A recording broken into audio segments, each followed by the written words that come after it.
안녕하세요. PMIG의 강창모 매니저입니다. 이번 시간에는 프로세스 마이닝 분석에서 자주 마주치는 매우 복잡한 프로세스들을 어떻게 다뤄야 하는가를 실습을 통해 알아보겠습니다. 현실 세계의 업무 수행을 기록한 데이터를 디스코에 로드해보면 여러분은 간혹 스파게티 프로세스 맵을 발견할 수도 있습니다. 액티비티 간 경로들이 스파게티 면처럼 매우 복잡하게 얽혀있는 프로세스 맵을 스파게티 프로세스 맵이라고 합니다. 이러한 프로세스 맵은 너무 복잡해서 이해가 힘듭니다. 이런 경우에 여러분은 유용한 통찰력이나 실행 가능한 정보를 발견하는 것에 어려움을 겪을 수도 있습니다.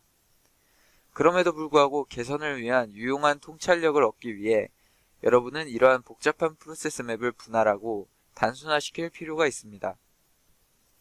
이번 강의에서는 복잡한 프로세스 맵을 단순화할 수 있는 9가지 방안들을 설명하고자 합니다. 이러한 방안들은 여러분이 필요로 하는 분석 결과를 얻을 때 도움을 줄 수 있습니다.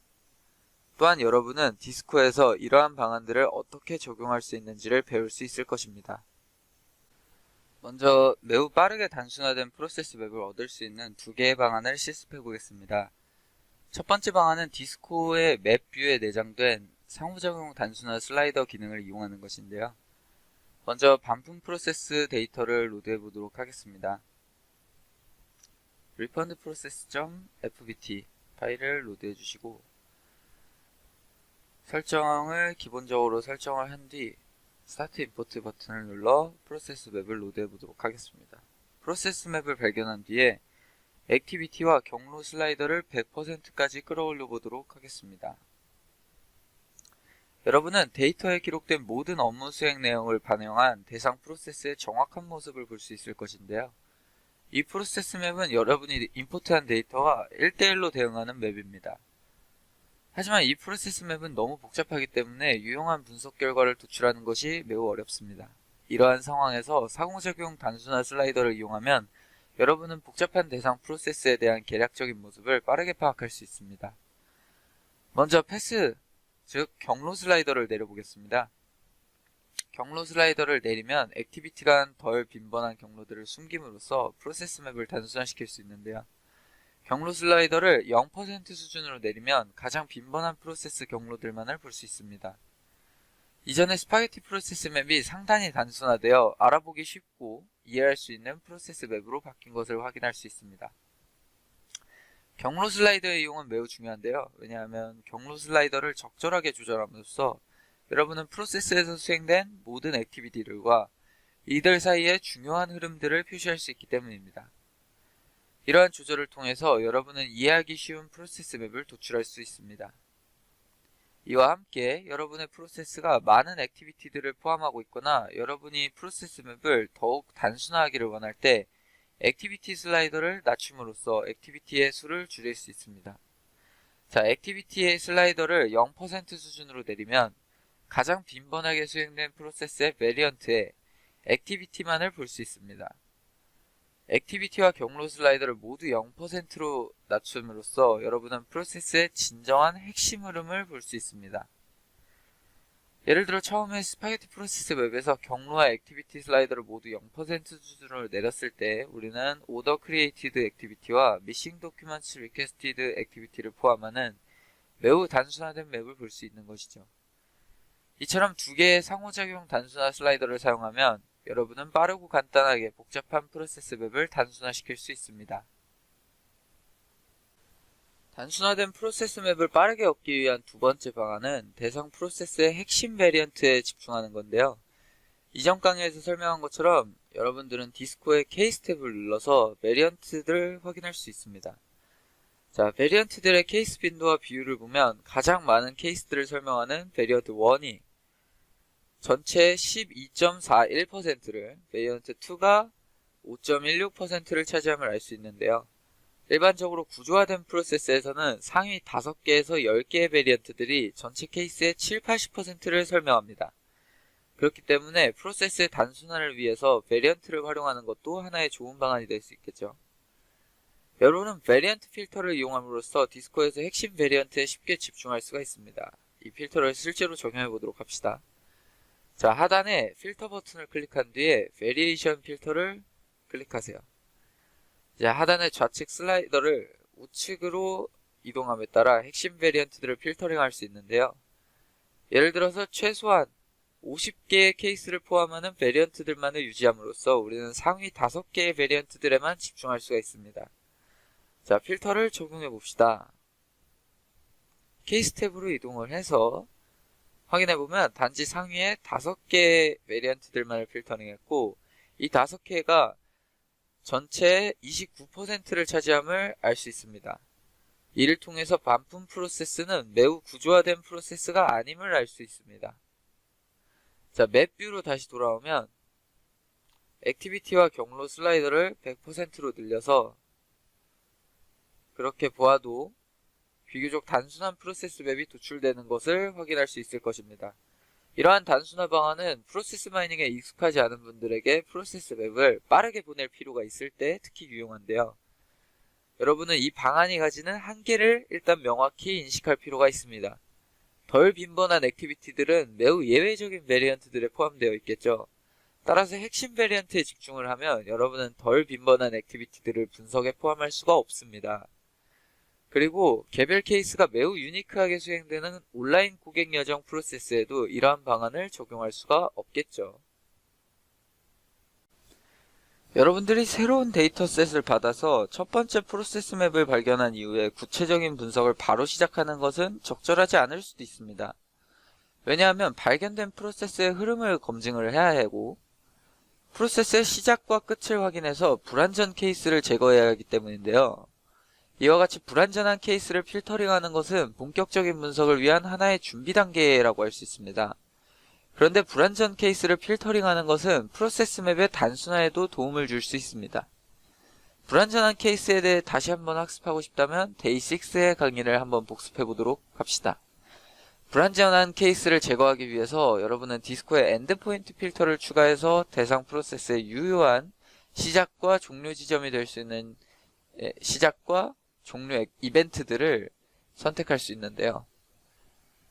자, 먼저 필터에서 베리에이션 필터를 다시 제거를 하고 다시 필터를 눌러서 엔드포인트 필터로 가보도록 합시다. 디스카드 모드에서 좌측은 오더 크리에이티드를 선택하고 우측은 유효한 종료 활동으로 파악된 오더 크리에이티드, 오더 컴플리티드를 선택해 보도록 하겠습니다. 필터를 딱 적용을 했을 때 도출된 프로세스 맵이 이전보다 더욱 단순해진 것을 확인할 수 있는데요. 패스 경로를 조금 더 내리면 이 모습을 좀 더 명확하게 파악할 수가 있겠습니다. 자, 다음으로 소개할 단순화 방안들은 디바이드 앤 컨커라는 범주에 속하는데요. 왜냐하면 이 범주에 속한 방안들은 분석 데이터를 다양한 방식으로 분할하는 것과 관련되어 있기 때문입니다. 데이터를 분할하기 전에 여러분은 대상 프로세스가 종종 여러가지 유형들로 구성되어 있다는 것을 인식해야 합니다. 지금까지 우리는 전체 데이터를 하나의 파일에 두고 이를 디스코에 불러와서 분석을 시작을 했는데요. 하지만 이것이 해당 데이터를 반드시 한 번에 분석을 해야 하는 것은 아닙니다. 반품 프로세스를 다시 한번 살펴보겠습니다. 샌드박스에서 데이터를 리로드 했을 때 우리는 채널이라는 속성을 발견할 수 있는데요. 고객들은 인터넷 포털을 통하거나 헬프데스크에 전화를 하거나 제품을 구매했던 대리점, 즉 딜러에 가서 반품 프로세스를 시작할 수 있습니다. 동일한 반품 프로세스라고 생각할 수 있지만 사실 다양한 채널에서 시작한 반품 프로세스들은 상당히 다를 수가 있습니다. 예를 들어 대리점 채널을 통한 반품 프로세스는 다른 두 개의 채널을 통한 반품 프로세스와는 완전히 다른 프로세스 단계들을 가지는데요. 우리가 프로세스들을 다양한 관점으로 도출하기 위해서 설명한 방법 중에 하나를 적용을 해서 채널 간 반품 프로세스를 비교해 보도록 하겠습니다. 자, 우리는 채널 컬럼을 other 필드로 설정을 했었는데요. 이 컬럼을 activity 필드로 설정해 주세요. 다른 컬럼들의 설정은 그대로 둡니다. 즉 우리는 기존의 액티비티와 채널을 결합한 액티비티로 구성되는 프로세스 맵을 도출하려고 하는 것입니다. 자, 이렇게 도출된 프로세스 맵에서 좌측에서 여러분은 인터넷과 콜센터를 통해 시작된 반품 프로세스를 발견할 수 있을 것입니다. 그리고 맵의 우측에서는 대리점, 즉 딜러를 통해 시작된 반품 프로세스를 확인할 수 있습니다. 딜러를 통한 반품 프로세스는 상당히 다르다는 것을 알 수 있을 텐데요. 만약 3개의 채널을 통해 시작된 반품 프로세스를 분리하지 않는다면 우리는 프로세스 이름은 동일하나 사실은 다른 프로세스들을 하나의 프로세스 맵에 포함되게 됩니다. 따라서 발견된 프로세스 맵이 불필요하게 복잡해지는 것입니다. 자, 그러면 인터넷을 통한 반품 프로세스만을 어떻게 도출할 수 있을까요? 자, 왼쪽 하단에 필터를 클릭을 해서 어트리뷰트 필터를 적용해 보도록 하겠습니다. 필터 바이 드롭다운 리스트에서 우리는 채널을 선택하겠습니다. 자, 오른쪽에 콜센터와 딜러 인터넷 중 우리는 인터넷을 통한 반품 프로세스만을 보기 위해 인터넷을 선택을 하도록 하겠습니다. 자, 여기서 어플라이 필터 버튼을 눌러 필터를 바로 적용하는 대신에 카피 앤 필터 버튼을 눌러서 별도의 데이터셋으로 필터링 하겠습니다. 카피 앤 필터 버튼을 눌렀다면 카피 네임에 인터넷이라고 입력하고 크리에이트 버튼을 눌러보겠습니다. 발견된 프로세스 맵은 인터넷을 통한 반품 프로세스의 맵입니다. 필터링된 케이스는 전체 케이스의 6%라고 나타나 있네요. 방금 설명한 필터링 방법을 적용하면 콜센터나 딜러를 통한 반품 프로세스 맵도 쉽게 발견할 수 있습니다. 자, 직접 수행해 보시기 바랍니다. 방금 설명한 필터링 방법을 이용하면 11차 실습 문제 2번을 풀 수 있습니다. 이를 참고해 주시기 바랍니다. 방금 올린 리펀드 프로세스 데이터셋을 선택을 합니다. 다시 필터를 클릭해서 어트리뷰트 필터를 추가하겠습니다. 필터 바이 드롭다운 리스트에서 채널을 선택을 하고 콜센터와 인터넷을 선택하도록 하겠습니다. 그런 다음 어플라이 필터를 적용합니다. 이제 콜센터와 인터넷을 통한 반품 프로세스를 비교할 수 있는데요. 액티비티 슬라이더를 100%로 올린 다음에 두 채널의 미싱 도큐먼트 리퀘스티드 액티비티를 비교해 보도록 합시다. 자, 인터넷을 통한 미싱 도큐먼트 리퀘스티드 액티비티와 콜센터를 통한 미싱 도큐먼트 리퀘스티드 액티비티를 비교를 해보세요. 인터넷에서 발생한 미싱 도큐먼트 리퀘스티드 빈도가 훨씬 높음을 알 수 있을 것입니다. 자, 이번 강의는 여기까지 하고 다음 시간에 이어서 프로세스 단순화 방안을 설명하도록 하겠습니다. 감사합니다.